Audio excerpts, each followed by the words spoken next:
ప్రపంచంలో ప్రచలితమైన ధర్మాలన్నీ కూడా గీత యొక్క ప్రతిధ్వనులు మాత్రమే. భగవాన్ మహావీరుడు, భగవంతుడైన గౌతమ బుద్ధుడు, గురునానక్, కబీరు మొదలగు వారి శ్రద్ధాపూరితమైన తపో సిద్ధాంతాలకు ఉच्चతమ అభివ్యక్త రూపమైన గీతకు స్వామి శ్రీ అడగడానంద మహారాజుల వారు చేసిన వ్యాఖ్యానమైన యథార్థ గీతచే ప్రభావితులైన ఆడియో సీడీల ద్వారా దీనిని ప్రచారం చెయ్యాలని వ్రతం పూనారు. గీత యొక్క ఈ ఆడియో సీడీలే మీ సమక్షంలో ఆత్మదర్శనార్థం ఉన్నాయి.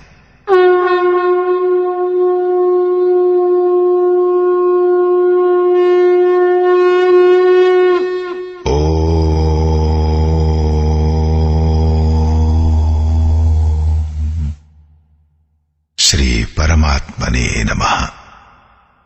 యథార్థ గీత, శ్రీమద్భగవద్గీత, సప్తమ అధ్యాయం. గత అధ్యాయంలో గీతలోని ముఖ్యమైన అంశాలపై అన్ని ప్రశ్నలు పూర్తయిపోయాయి.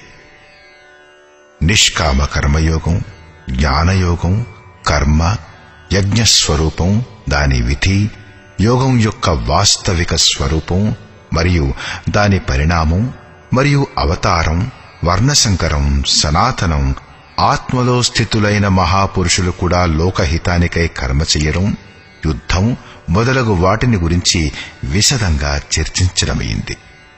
రాబోయే అధ్యాయాలలో యోగేశ్వరుడైన శ్రీకృష్ణుడు వీటికే సంబంధించిన అనేక పూరక ప్రశ్నలను తీసుకున్నాడు. వాటి సమాధానాలు మరియు అనుష్ఠానం ఆరాధనలో సహాయకరమవుతాయి. 6వ అధ్యాయం చివరి శ్లోకంలో యోగేశ్వరుడు ఏమన్నాడంటే, ఏ యోగైతే మద్గతేనాంతరాత్మన, నాలో బాగా స్థితమైన అంతఃకరణం గలవాడో అతనిని నేను అతిశయ శ్రేష్ఠ యోగిగా భావిస్తాను. అలా అని ఒక ప్రశ్నకు స్వయంగా అవకాశం కల్పించాడు. పరమాత్మునిలో బాగుగా స్థితుడవడం అంటే ఏమిటి? చాలా మంది యోగులు పరమాత్ముణ్ణి పొందుతారు. అయినా కూడా ఎక్కడో ఏదో లోటు వారికి కనిపిస్తుంది. లేశమాత్రం కూడా లోటు ఉండకూడదు. ఇలాంటి దశ ఎప్పుడు వస్తుంది? పరమాత్ముని గురించి సంపూర్ణంగా ఎప్పుడు తెలుసుకోవడమవుతుంది? ఎప్పుడు సాధ్యపడుతుంది? దీనిని గురించి యోగేశ్వరుడైన శ్రీకృష్ణుడు ఇలా అంటాడు. శ్రీ భగవానువాచ.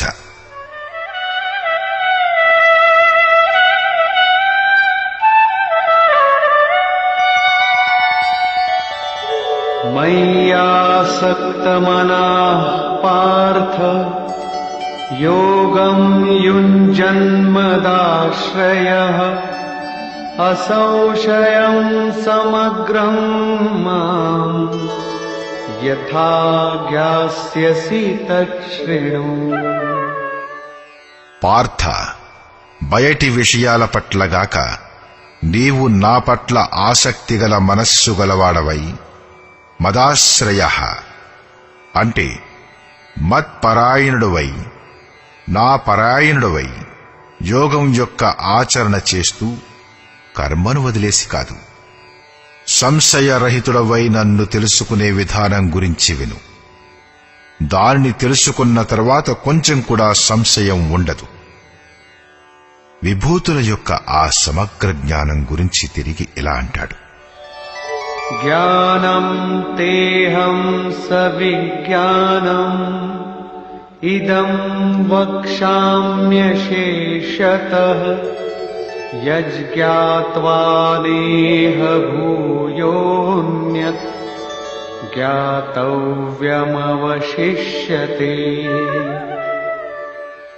నేను నీకోసం ఈ జ్ఞానాన్ని విజ్ఞాన సహితంగా సంపూర్ణంగా చెబుతాను. సమాప్తమయ్యే కాలంలో యజ్ఞం దేనినైతే సృష్టిస్తుందో ఆ అమృతతత్వాన్ని పొందుటతో బాటు లభించే తెలివితేటల పేరే జ్ఞానం. పరమతత్వమైన పరమాత్ముడి ప్రత్యక్షానుభూతియే జ్ఞానం. మహాపురుషులకు సర్వత్రా ఒకేసారి పనిచేయుటకై ఏ సామర్థ్యమైతే లభిస్తుందో అదే విజ్ఞానం. ఆ ప్రభువు ఒకేసారి అందరి హృదయాలలోనూ ఎలా పనిచేస్తాడు, ఏ ప్రకారంగా అతను కూర్చోబెడతాడు, లేపుతాడు మరియు ప్రకృతి యొక్క ద్వంద్వాల నుండి వెలికి తీసి స్వస్వరూపం వరకు గల దూరాన్ని అధిగమింపచేస్తాడు, అతని యొక్క ఈ కార్యప్రణాళిక పేరే విజ్ఞానం. ఈ విజ్ఞాన సహితంగా జ్ఞానాన్ని సంపూర్ణంగా చెబుతాను. దానిని తెలుసుకుంటే, వినడం మాత్రమే కాదు, తెలుసుకుంటే ప్రపంచంలో ఇంకా దేనిని గురించి తెలుసుకోవలసింది ఉండదు. తెలుసుకోగల వారి సంఖ్య చాలా తక్కువ.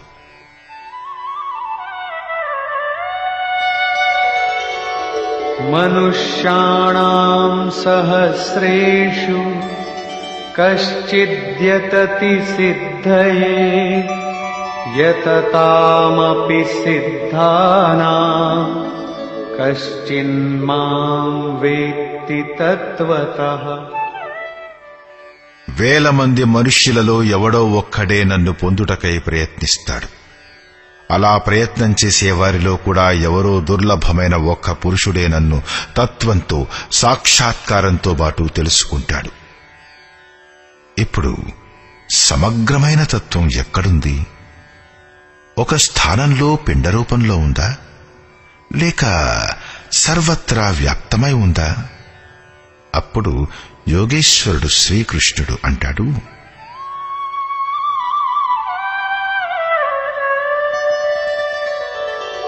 భూమిరాపో నలో వాయుః ఖం మనో బుద్ధిరేవ చ అహంకార ఇతీయం మే భిన్నా ప్రకృతిరష్టధా. అర్జున, భూమి, నీరు, అగ్ని, వాయువు, ఆకాశం మరియు మనస్సు, బుద్ధి, అహంకారం ఇలాంటి ఈ 8 ప్రకారాల భేదం గలది నా ప్రకృతి. ఇది 8 మూలల ప్రకృతి, 8 విధాలుగా ఉంటుంది. అపరేయమితస్త్వన్యాం ప్రకృతిం విద్ధి మే పరాం జీవభూతాం మహాబాహో యయేదం ధార్యతే జగత్. ఇయం అంటే ఈ 8 ప్రకారాలుగా గల ఇది నా అపరా ప్రకృతి, అంటే జడ ప్రకృతి. మహాబాహో అర్జున, దీనికంటే భిన్నమైన ఇంకొక దానిని జీవరూపమైన పరా అంటే చేతన ప్రకృతిగా తెలుసుకో. దానిచే సమస్త జగత్తు ధారణ చేయబడి ఉంది. అదే జీవాత్మ. జీవాత్మ కూడా ప్రకృతితో కూడుకొని ఉన్నది కాబట్టి అది కూడా ప్రకృతే. ఏతద్యోనీని భూతాని సర్వాణీత్యుపధారయ అహం కృత్స్నస్య జగతః ప్రభవః ప్రళయస్తథా. అర్జున, సమస్త భూతాలు ఏతజ్జోనీని ఈ మహాప్రకృతుల నుంచే పరా అపరా ప్రకృతుల నుంచే ఉత్పన్నమవుతాయని అర్థం చేసుకో. ఈ 2 ప్రకృతిలో ఉన్న యోనులు. సమస్త జగత్తు యొక్క ఉత్పత్తి నా నుంచే జరుగుతుంది మరియు ప్రళయం విలయం కూడా నాలోనే అవుతుంది. ఎప్పటి వరకు ప్రకృతి విద్యమానమై ఉందో అప్పటి వరకు నేనే దాని ఉత్పత్తికి కారకుడను. మరియు ఎప్పుడైనా ఒక మహాపురుషుడు ప్రకృతిని తరించి వేస్తాడు, అప్పుడు నేనే అనుభవంలోకి వచ్చే మహాప్రళయాన్ని కూడా. సృష్టి యొక్క ఉత్పత్తి మరియు ప్రళయం అనే ప్రశ్నను మానవ సమాజం చాలా కుతూహలంతో చూసింది. ప్రపంచంలోని అనేక శాస్త్రాలలో దీనిని ఏదో ఒక రకంగా బోధపరచడానికి ప్రయత్నాలు చేయబడుతూనే ఉన్నాయి. కొందరంటారు ప్రళయంలో ప్రపంచమే మునిగిపోతుంది అని. ఇంకొందరు సూర్యుడు ఎంత క్రిందకి వచ్చేస్తాడంటే పృథ్వీ భస్మమైపోతుంది అనంటారు. కొందరు దీనినే అంతం అన్నారు, అంటే ఆ రోజుకి అందరికీ తీర్పు చెప్పబడుతుందని. అయితే కొందరు నిత్య ప్రళయం, నైమిత్తిక ప్రళయాలు గుణించడంలో నిమగ్నులై ఉన్నారు. కాని యోగేశ్వరుడైన శ్రీకృష్ణుని అభిప్రాయానుసారంగా ప్రకృతి అనాది, పరివర్తనశీలము అయినది. కాని అదెప్పుడూ లయం కాలేదు. భారతీయ ధర్మ గ్రంథాల ప్రకారంగా మనువు ప్రళయాన్ని చూశాడు. అతనితో పాటు 11 మంది ఋషులు చేప కొమ్ముకి నావను కట్టేసి హిమాలయాలలోని ఒక ఉత్తుంగ శిఖరాన్ని చేరి శరణు పొందారు. లీలాకారుడైన శ్రీకృష్ణుని ఉపదేశాలు మరియు జీవనానికి సంబంధించి అతని సమకాలీన శాస్త్రం భాగవతంలో మృకండముని పుత్రుడు మార్కండేయుని ద్వారా ప్రళయాన్ని కళ్లకు కట్టినట్లుగా వివరించడం జరిగింది. అతను హిమాలయాలకు ఉత్తర భాగాన పుష్పభద్రా నదీ ఒడ్డున ఉండేవాడు. భాగవతం యొక్క 12వ స్కందంలోని 8 మరియు 9వ అధ్యాయాలలో శౌనకాది ఋషులు సూత మహర్షిని అడిగారు. మార్కండేయుడు మహాప్రళయకాలంలోని మర్రియాకుపై భగవంతుడైన బాలముకుందుణ్ణి దర్శనం చేసుకున్నాడు. అతను మా వంశంలోని వాడే, మాకన్నా కొద్దిగా పూర్వపువాడు. అతని జన్మ తరువాత ఎలాంటి ప్రళయం జరగలేదు, మరియు సృష్టిలో ఎలాంటి మార్పు లేదు. అన్నీ యథాతథంగానే ఉన్నాయి. అలాంటప్పుడు అతను ఎలా ప్రళయాన్ని చూశాడు? సూత మహర్షి చెప్పాడు. మార్కండేయుని యొక్క ప్రార్థనలచే ప్రసన్నులైన నరనారాయణులు అతనికి దర్శనమిచ్చారు.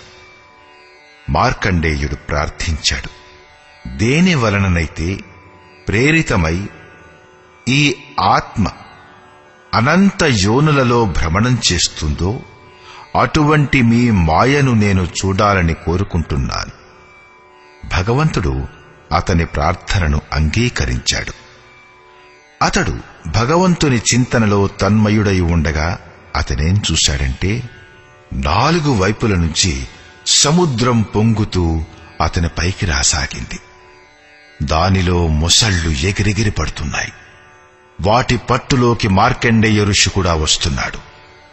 అతను స్వరక్షణకై ఇటూ అటూ పరిగెడుతున్నాడు. ఆకాశం, సూర్యుడు, పృథ్వీ, చంద్రుడు, స్వర్గం, జ్యోతిర్మండలం అన్నీ ఆ సముద్రంలో మునిగిపోయాయి. అంతలోనే మార్కండేయునికి ఒక మర్రియాకు, దానిపై ఒక శిశువు కనిపించారు. శ్వాసతో పాటుగా మార్కండేయుడు ఆ శిశువు ఉదరంలోనికి వెళ్లిపోయాడు. తన ఆశ్రమాన్ని, సూర్యమండలం సహితంగా మొత్తం సృష్టిని యథాతథంగా అతను చూశాడు. మళ్లీ శ్వాసతో పాటుగా అతను ఆ శిశువు ఉదరంలో నుంచి బయటికి వచ్చేశాడు. కళ్ళు తెరిచేటప్పటికీ మార్కండేయుడు తన్ను తన ఆశ్రమంలో తన ఆసనంపైనే ఉండటం చూశాడు. దీనివల్ల స్పష్టమయ్యేదేమిటంటే, కోట్ల సంవత్సరాల భజన పిదప ఆ ముని ఈశ్వరీయ దృశ్యాన్ని తన హృదయంలో చూశాడు, అనుభవంలో చూశాడు. బయట అన్నీ యథాతథంగా ఉన్నాయి. కాబట్టి ప్రళయమనేది యోగి యొక్క హృదయంలో ఈశ్వరుని ద్వారా లభించే అనుభూతి. భజన పూర్తి కాలంలో యోగి యొక్క హృదయంలో ప్రపంచం యొక్క ప్రవాహం నశించి అవ్యక్త పరమాత్ముడే మిగులుతాడు. అదే ప్రళయమనేది. బయట ప్రళయమనేది జరగదు. శరీరం ఉంటూ ఉండగానే అద్వైతం యొక్క ఒక అనిర్వచనీయ స్థితిని మహాప్రళయం అంటారు. ఇది క్రియాత్మకం. కేవలం బుద్ధితో నిర్ణయించడం వలన భ్రమ పుడుతుంది, మీకైనా నాకైనా. ఇంకా చూద్దాం.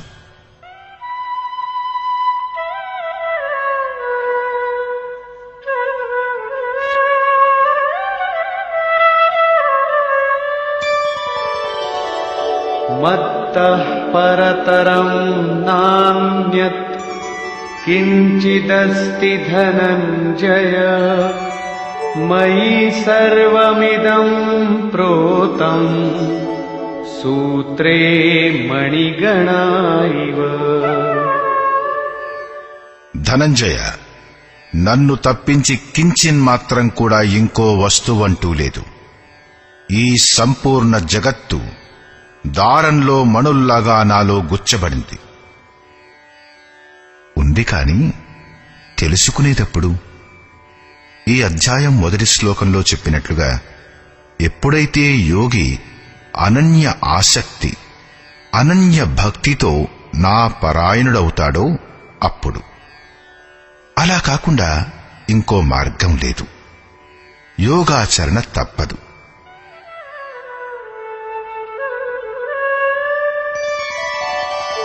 రసోహమప్సు కౌంతేయ ప్రభాస్మి శశి సూర్యయోః ప్రణవః సర్వవేదేషు శబ్దః కే పౌరుషం నృషు.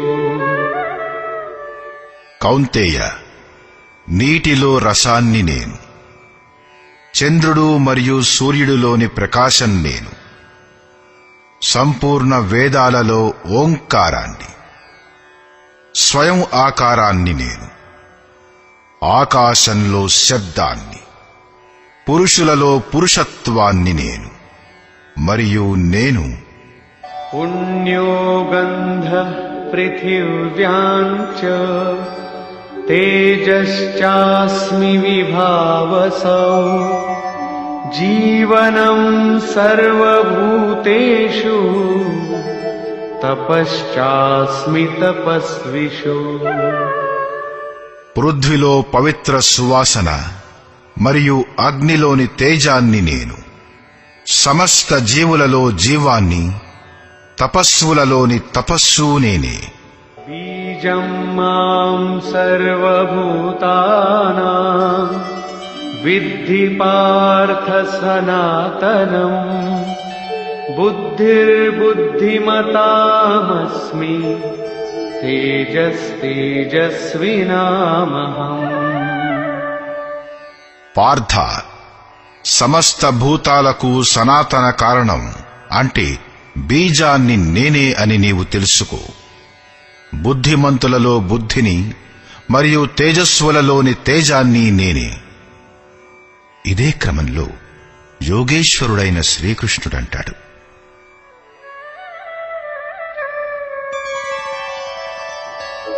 బలం బలవతాం చాహం కామరాగ వివర్జితం ధర్మావిరుద్ధో భూతేషు కామోస్మి భరతర్షభ. భరతులలో శ్రేష్ఠుడైన హే అర్జున, బలవంతులలోని కోరిక మరియు ఆసక్తిరహితమైన బలాన్ని నేను. ప్రపంచంలో అందరూ బలవంతులే అవుతారు. కొందరు కసరత్తులు చేయడం మొదలెడితే మరికొందరు పరమాణు శక్తి చేకూర్చుకుంటారు. కాని అలా కాకుండా శ్రీకృష్ణుడంటాడు, కామం మరియు రాగాల అతీతమైన ఏ బలముందో అది నేను. అదే వాస్తవికమైన బలం. అన్ని భూతాలలోనూ ధర్మానికి అనుకూలమైన కోరికను నేను. పరబ్రహ్మ పరమాత్ముడే ఏకమాత్ర ధర్మం. ఏదైతే అందరినీ ధరించి ఉన్నదో, శాశ్వతమైన ఆత్మ ఏదైతే ఉందో అదే ధర్మం. ఏ కోరికైతే దానికి అవిరోధంగా ఉందో అదీ నేనే. ఇంతకు ముందు కూడా శ్రీకృష్ణుడన్నాడు, అర్జున, నన్ను పొందుటకై ఇచ్చగలవాడవు కమ్ము. అన్ని కోరికలు వర్జితమైనవే, కాని ఆ పరమాత్ముని పొందు కోరిక ఆవశ్యకము. అన్యథా మీరు సాధన కర్మలో ప్రవృత్తులు కాలేరు. అలాంటి కోరిక కూడా నా ఆశీర్వాదం వల్లనే కలుగుతుంది.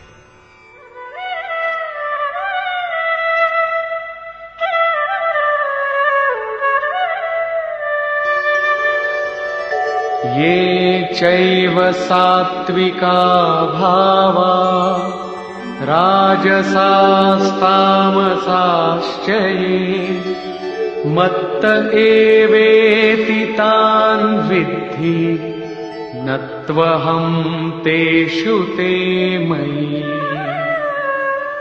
మరియు సత్వగుణంచే ఉత్పన్నమయ్యే భావన, రజోగుణం మరియు తమోగుణాల ద్వారా ఉత్పన్నమయ్యే భావనలు అన్నింటినీ నా నుంచి ఉత్పన్నమయ్యే వాటిగానే తెలుసుకో. కాని వాస్తవానికి వాటిలో నేనుగాని నాలో అవిగాని లేవు. ఎందుకంటే నేను వాటిలో మునిగిపోలేదు, అవి నాలో ప్రవేశించలేవు. ఎందుకంటే నాకు కర్మ యొక్క స్పృహ లేదు. నేను నిర్లిప్తుడను, నాకు వీటి నుండి ఏమీ అక్కర్లేదు. కాబట్టి అవి నాలో ప్రవేశించలేవు.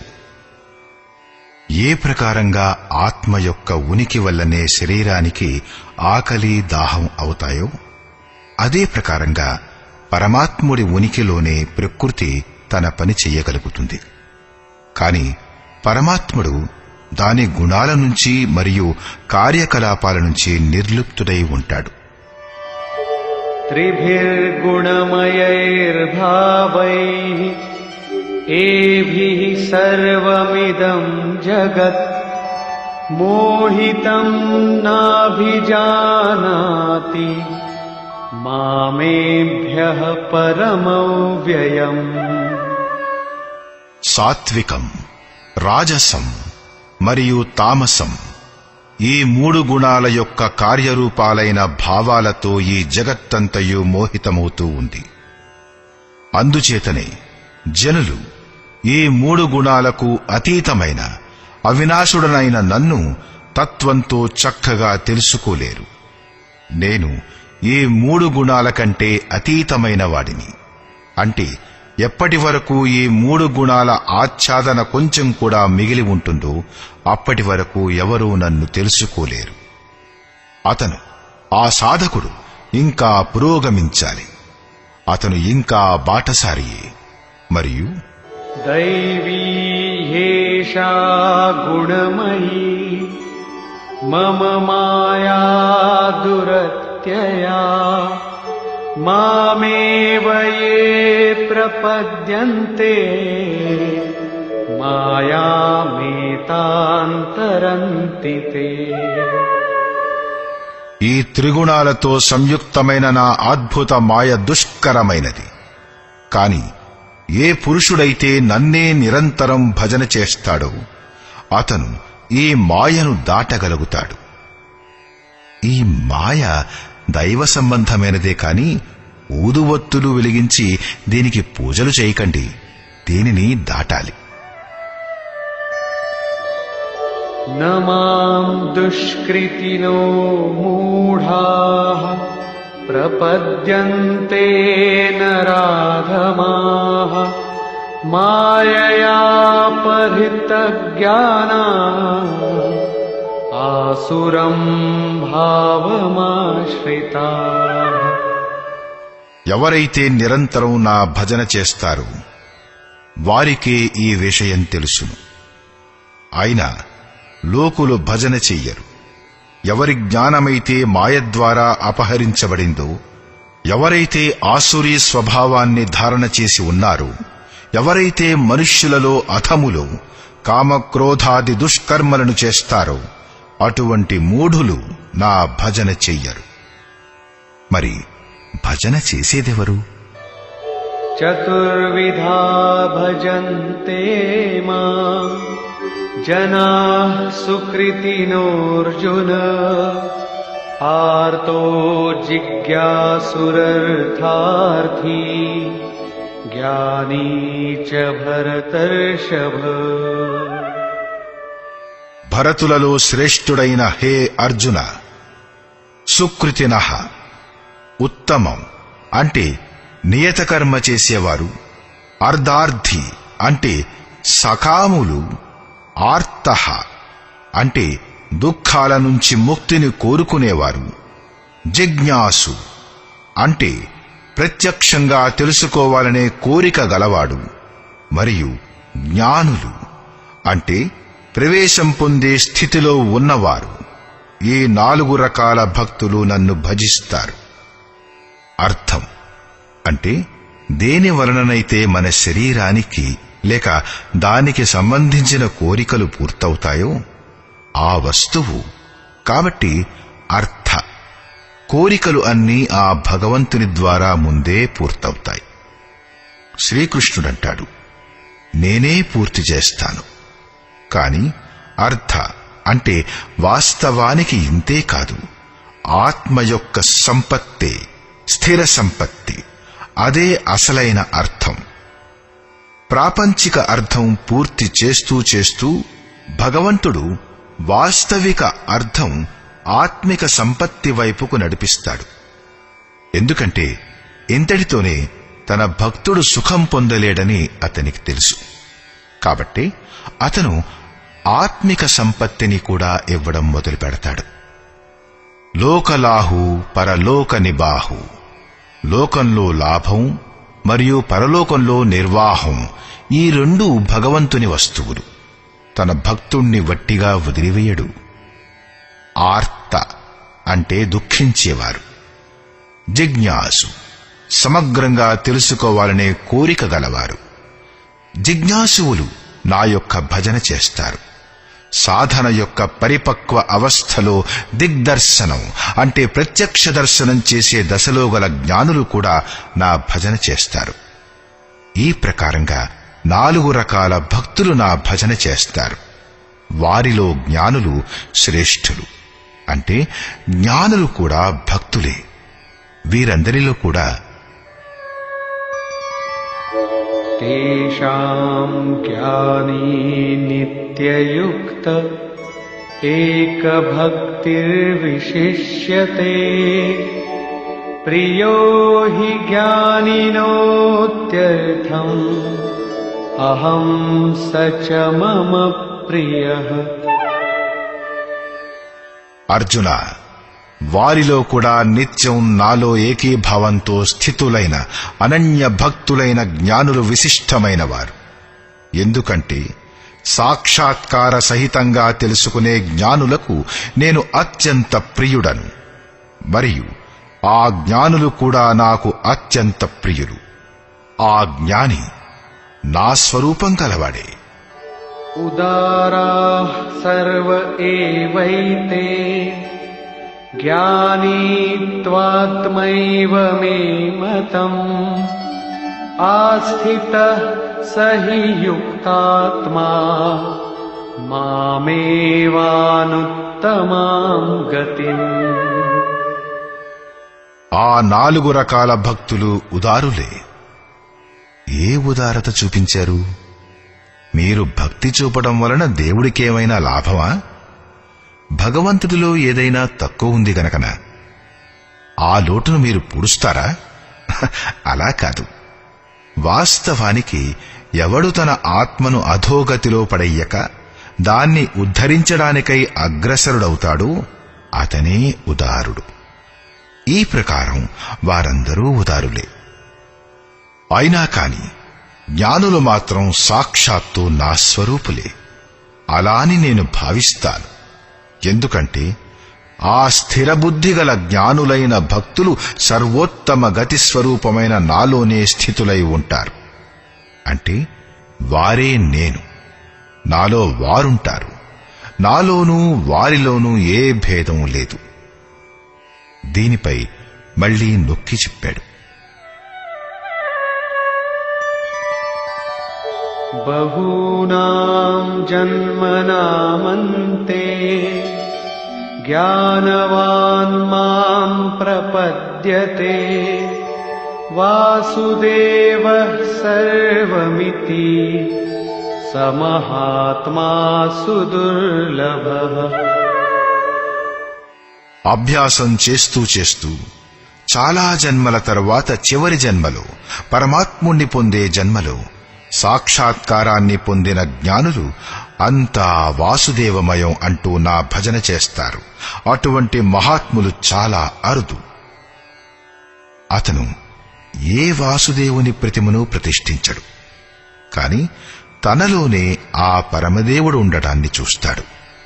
ఆ జ్ఞానినే, ఆ మహాత్ముణ్ణే శ్రీకృష్ణుడు తత్వదర్శకుడని కూడా అంటాడు. ఇలాంటి మహాపురుషుల వల్లనే బయటి సమాజానికి కళ్యాణం జరుగుతుంది. ఇటువంటి ప్రత్యక్ష తత్వదర్శకుడైన మహాపురుషుడు శ్రీకృష్ణుని దృష్టిలో చాలా అరుదు. శ్రేయం మరియు ప్రేయం అంటే ముక్తి మరియు భోగాలు, ఈ రెండూ భగవంతుని వలనే దొరుకుతాయి. అలాంటప్పుడు అందరూ భగవంతుని భజన చేయాల్సి ఉంది. కాని లోకులు అతనిని భజించరు.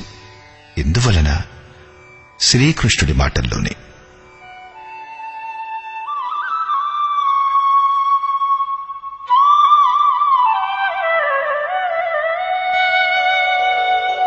कामैस्तैस्तैर्हितज्ञानाः प्रपद्यन्तेऽन्यदेवताः तन्तन्नियममास्थाय प्रकृत्या नियताः स्वया. ఆ తత్వదర్శకుడైన మహాత్ముడే లేక పరమాత్ముడే సర్వస్వం అని లోకులు తెలుసుకోలేరు. ఎందుకంటే భోగాలపై కోరికల వలన లోకుల వివేకం అపహరించబడింది. కాబట్టి వారు తమ ప్రకృతి అంటే జన్మ జన్మాంతరాల నుంచి ఆర్జించిన సంస్కారాల స్వభావంచే ప్రేరితులై పరమాత్ముడైన నన్ను వదిలి అన్య దేవతలను మరియు వారికై ప్రచులితమైన నియమాల శరణు పొందుతారు. ఇక్కడ అన్య దేవతల ప్రసంగం మొదటిసారిగా వచ్చింది. यो यो यां यां तनुं भक्तः श्रद्धयार्चितुमिच्छति तस्य तस्याचलां श्रद्धां तामेव विदधाम्यहम्. ఏ ఏ కోరికలు గల భక్తులు ఏ ఏ దేవతల స్వరూపాన్ని శ్రద్ధతో పూజిస్తారో నేను అదే దేవత రూపం పట్ల వారి శ్రద్ధను స్థిరపరుస్తాను. నేనే స్థిరపరుస్తాను. ఎందుకంటే ఆ దేవత పేరు గల వస్తువంటూ ఉంటే కదా, ఉంటే ఆ దేవతే శ్రద్ధను స్థిరం చేసుకునేది కదా. सतया श्रद्धया युक्तः तस्याराधनमीहते लभते च ततः कामान् मयैव विहितान् हितान्. ఆ పురుషుడు అటువంటి శ్రద్ధతో యుక్తుడై ఆ దైవీ విగ్రహాన్ని పూజించడానికి తత్పరుడవుతాడు. మరియు ఆ దేవత మాధ్యమంగా నా ద్వారా నిర్మితమైన ఆ కోరుకున్న భోగాల్ని నిస్సందేహంగా పొందుతాడు. భోగాలు ఎవరిస్తారు? నేనే ఇస్తాను. అతని శ్రద్ధ యొక్క పరిణామమే ఆ భోగాలు. కాని ఏ దేవత ఇచ్చినవి కావు. అతను ప్రతిఫలాన్ని పొందుతాడు కదా. ఇందులో తప్పే ఉంది? శ్రీకృష్ణుడంటాడు,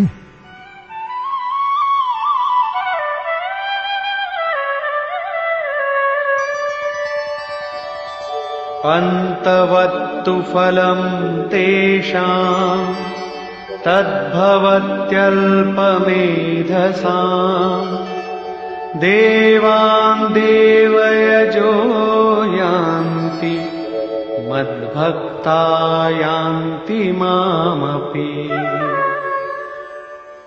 కాని ఆ అల్ప బుద్ధి గల వారి ఆ ప్రతిఫలం నశ్వరమైనది.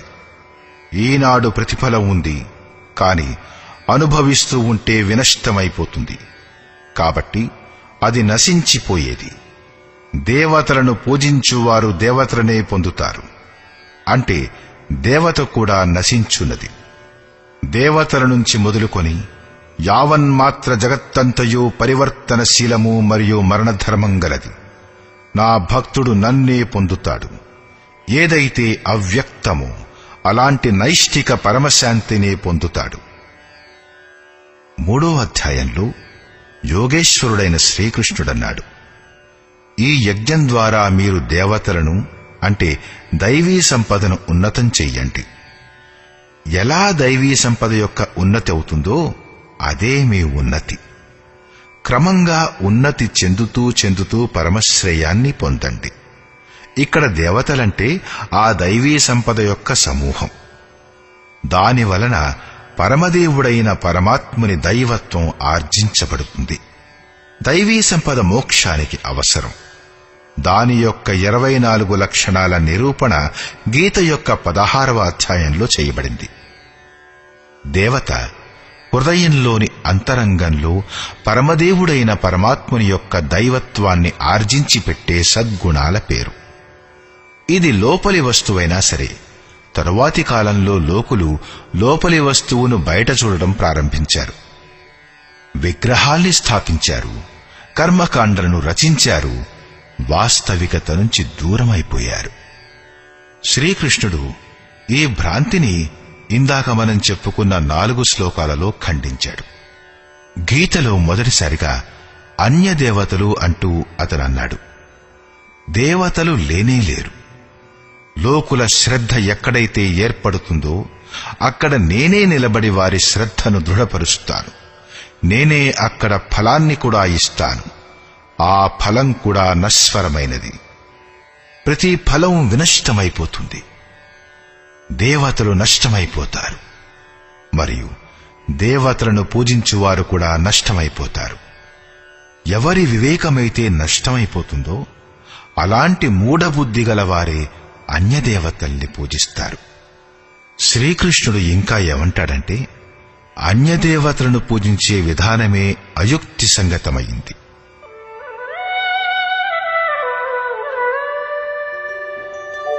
అవ్యక్తం వ్యక్తిమాపన్నం మన్యంతే మామ బుద్ధయః పరం భావమజానంతో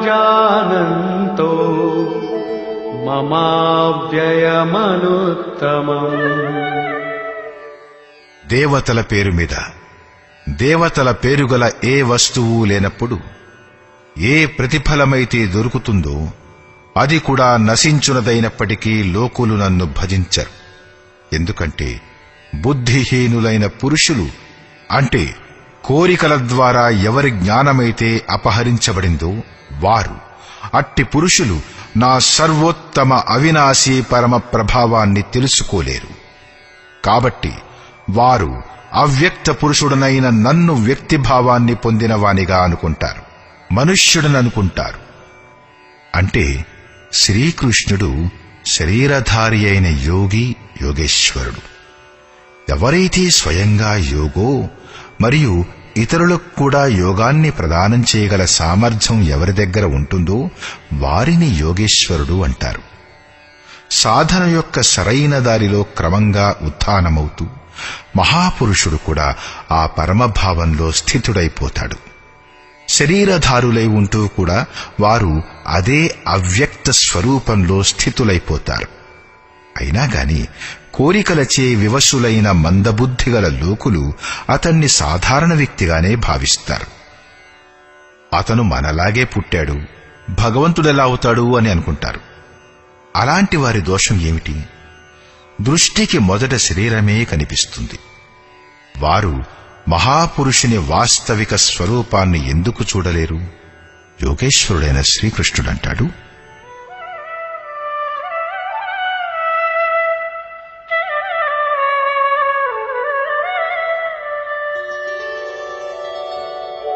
నాహం ప్రకాశః సర్వస్య యోగమాయా సమావృతః మూఢోయం నాభిజానాతి లోకో మామజమవ్యయం. సామాన్య మనుష్యుడికి మాయ ఒక తెర. దాని కారణంగా పరమాత్ముడు కనిపించక ఎప్పటికీ దాగి ఉంటాడు. యోగ సాధన తెలుసుకుని సాధకుడు దానిలో ప్రవృత్తమవుతాడు. దాని తరువాత యోగమాయ అంటే యోగక్రియ కూడా ఒక ఆచ్ఛాదనమే. యోగాన్ని అనుష్ఠిస్తూ దాని పరాకాష్ఠమైన యోగారూఢత వచ్చినప్పుడు ఆ దాగి ఉన్న పరమాత్ముడు దర్శనమిస్తాడు. యోగేశ్వరుడంటాడు, నేను యోగమాయ ద్వారా కప్పబడి ఉన్నాను. కేవలం యోగం యొక్క పరిపక్వ అవస్థలో ఉన్నవారే నన్ను యథార్థంగా చూడగలుగుతారు. నేను అందరికీ ప్రత్యక్షంగా కనిపించను. కాబట్టి అజ్ఞానులైన మనుష్యులు నా జన్మరహితమైన, అవినశ్వరమైన, అవ్యక్తమైన నా స్వరూపాన్ని తెలుసుకోలేరు. అర్జునుడు కూడా శ్రీకృష్ణుణ్ణి తనలాగానే మనుష్యుడనే అనుకున్నాడు. మున్ముందు అతను దృష్టిని ఇచ్చినప్పుడు గడగడలాడాడు. ప్రార్థించడం మొదలుపెట్టాడు. వాస్తవానికి అవ్యక్త మహాపురుషుణ్ణి గుర్తించడంలో మనం సాధారణంగా అంతులమే. ఇంకా ఇలా అంటాడు: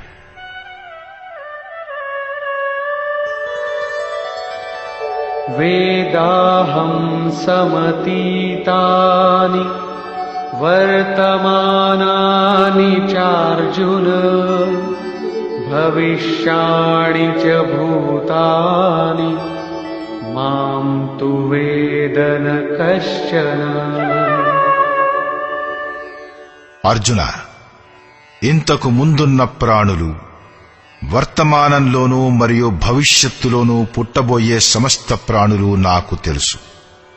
కాని నన్ను ఎవ్వరూ తెలుసుకోలేరు. ఎందుకు తెలుసుకోలేరు?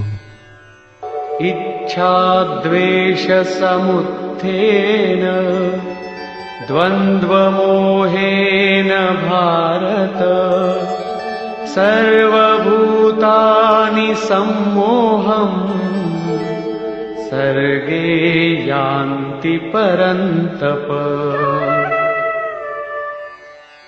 భరతవంశీయుడవైన అర్జున, కోరికలు మరియు ద్వేషం అంటే రాగద్వేషాది ద్వంద్వాలచే ప్రపంచంలోని సమస్త ప్రాణులు అత్యంత మోహాన్ని పొందుతున్నారు. కాబట్టి నన్ను తెలుసుకోలేరు. అయితే ఎవరూ తెలుసుకోలేరా?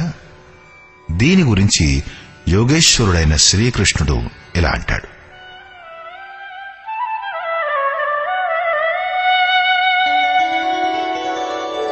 యేషాం త్వంతగతం పాపం జనానాం పుణ్యకర్మణాం తే ద్వంద్వమోహ నిర్ముక్తా భజంతే మాం దృఢవ్రతాః. కాని పుణ్యకర్మను, ఏదైతే ప్రాపంచిక సంస్కారాలను అంతం చేస్తుందో, దేని పేరైతే కార్యం కర్మ అనబడిందో, దేని పేరు నియత కర్మ, యజ్ఞము యొక్క ప్రక్రియ అని చెప్పి దేనినైతే విశదపరిచానో ఆ కర్మ చేయు భక్తుల పాపం వినష్టమైపోతుంది. అటువంటి వారు రాగద్వేషాది ద్వంద్వామోహం నుంచి చక్కగా ముక్తులై ధ్యానంలో దృఢంగా ఉంటూ నా భజన చేస్తారు.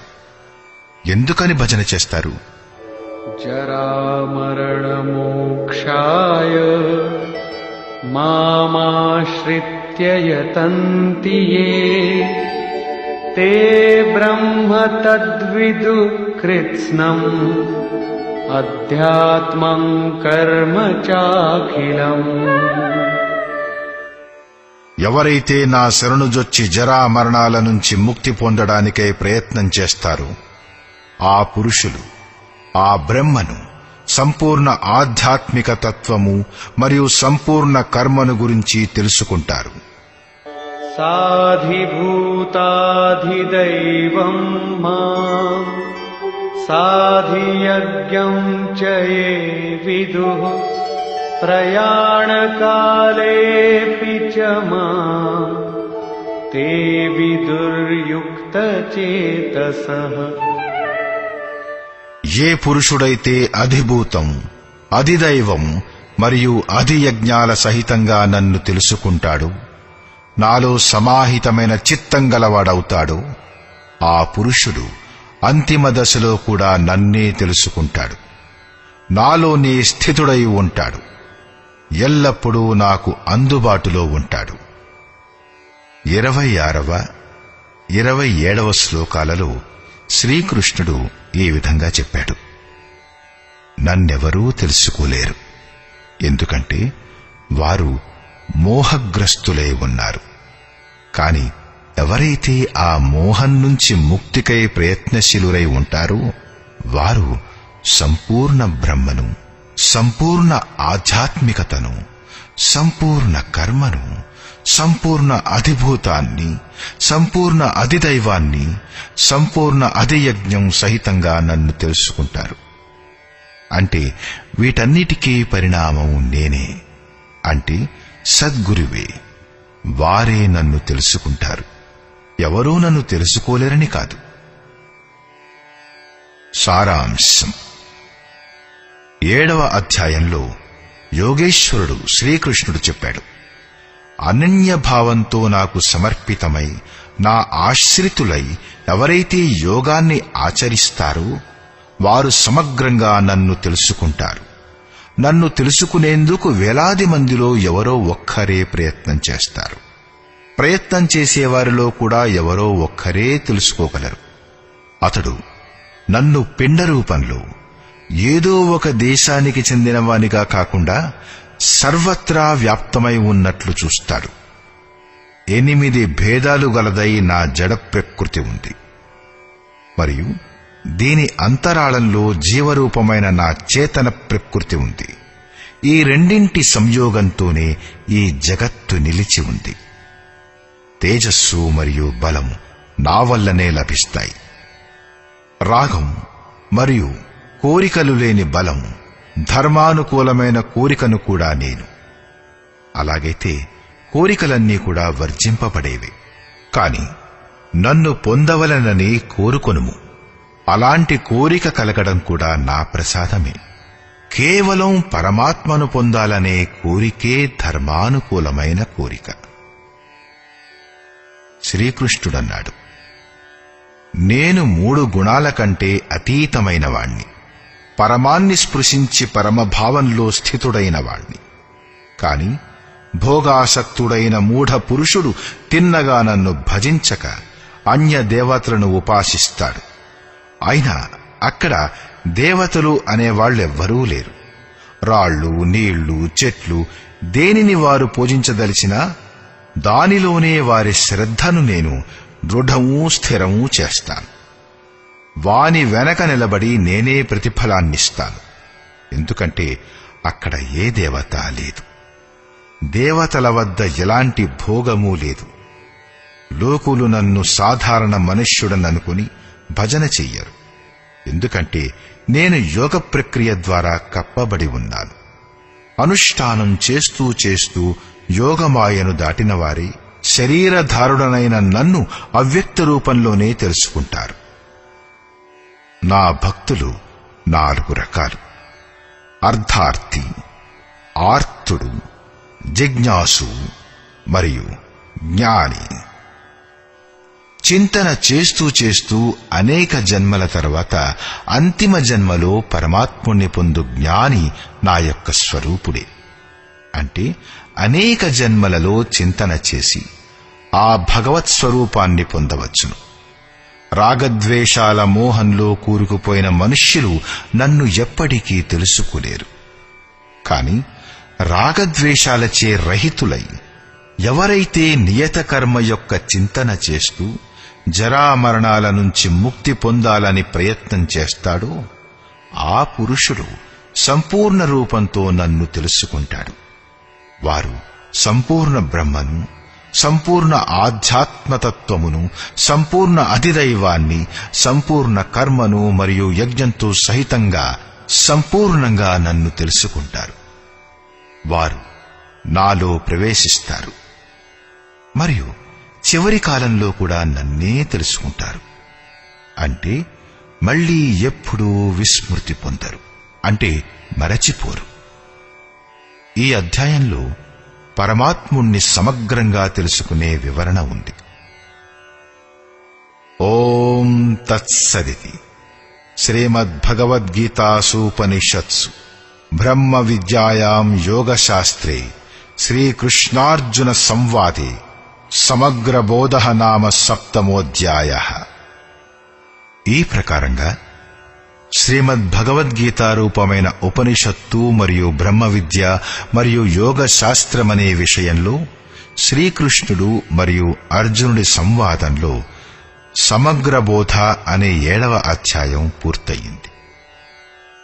इति श्रीमत् परमहंस परमानन्दस्य शिष्य स्वामी अडगडानन्द कृते श्रीमद्भगवद्गीतायाः यथार्थगीता भाष्ये సమగ్ర బోధః నామ సప్తమోధ్యాయః. ఈ ప్రకారంగా శ్రీమద్ పరమహంస పరమానంద గారి యొక్క శిష్యుడు స్వామి అడగడానంద గారిచే రచించబడిన శ్రీమద్ భగవద్గీత యొక్క భాష్యం యథార్థ గీతలో సమగ్ర బోధ అనే 7వ అధ్యాయం పూర్తయింది.